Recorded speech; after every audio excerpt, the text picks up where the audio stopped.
Hello എല്ലാവർക്കും നമസ്കാരം. അപ്പോൾ ഇന്ന് ഞാൻ വന്നിട്ടുള്ളത് പെർഫെക്റ്റ് ആയിട്ട് എങ്ങനെ ടക്ക് ചുരിദാറിൻ്റെ ടോപ്പിലും കുർത്തിയിലൊക്കെ നമുക്ക് ടക്ക് എങ്ങനെ ഇടാമെന്നുള്ളതാണ് കേട്ടോ. അപ്പോൾ ഒരു 36 സൈസ് വരെയൊക്കെ ഉള്ളവർക്കാണെങ്കിൽ 36 സൈസിന് മേലെ ഉള്ളതാണ് കേട്ടോ ഇപ്പോൾ ഇന്ന് കാണിച്ചു തരുന്നത്. അപ്പോൾ നമ്മുടെ മോളുടെ ഷോൾഡറിൻ്റെ അവിടെ നിന്ന് ഒരു 11 ഇഞ്ച്, അതായത് നമ്മുടെ ബ്രസ്റ്റ് പോയിൻ്റ് എവിടെയാണോ അതിന് 1 ഇഞ്ച് കൂടി താഴ്ത്തുന്നതായിട്ട് നമ്മൾ അടയാളപ്പെടുത്തുക. നേരെ താഴത്തോട്ട് സ്ലിറ്റിൻ്റെ മോൾ ഭാഗത്തായിട്ട്, അതായത് ഒരു 8-9 ഇഞ്ച് നീളത്തിൽ ഒരു സെൻട്രലായിട്ട് ഒരു വര വരയ്ക്കാം.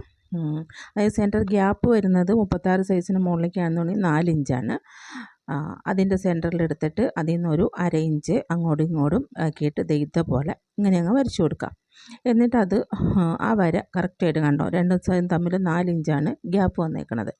ഇനി അത് നമ്മൾ അതെങ്ങനെ കറക്റ്റായിട്ട് നമുക്കത്, ഇതിപ്പോൾ കോട്ടൻ്റെ മെറ്റീരിയൽ ആയതുകൊണ്ട് നമുക്ക് ടക്കടിക്കാനായിട്ട് ബുദ്ധിമുട്ടില്ല. ഇപ്പം ജോർജറ്റോ അങ്ങനെ എന്തെങ്കിലുമൊക്കെ ഉള്ള തുണികളാണെന്നുണ്ടെങ്കിൽ എങ്ങനെ അടിക്കുക എന്നുള്ളത് ഞാനൊരു വേറൊരു വീഡിയോ ആയിട്ട് കാണിച്ചു തരാം. ഇതിപ്പോൾ കോട്ടൺ ഫാബ്രിക് ആയതുകൊണ്ട് നമുക്ക് ഇങ്ങനെ സെൻറ്ററിൽ അടിക്കാനായിട്ട് ബുദ്ധിമുട്ടൊന്നുമില്ല. കറക്റ്റായിട്ട് ഇത് 9 ഇഞ്ചാണ് അതിൻ്റെ ലെങ്ത്ത് വരുന്നത്. 4.5 ഇഞ്ചിൽ വെച്ച് അതങ്ങ് തിരിച്ച് കോൺ പോലെ നമുക്ക് ഇതുപോലെ തയ്ച്ചെടുക്കാം കേട്ടോ. ഇങ്ങനെ രണ്ട് സൈഡ് ഇങ്ങനെ തയ്ച്ചെടുത്തിട്ട് വരുമ്പോൾ ടക്ക് നല്ല പെർഫെക്റ്റ് ആയിട്ട് കിട്ടും.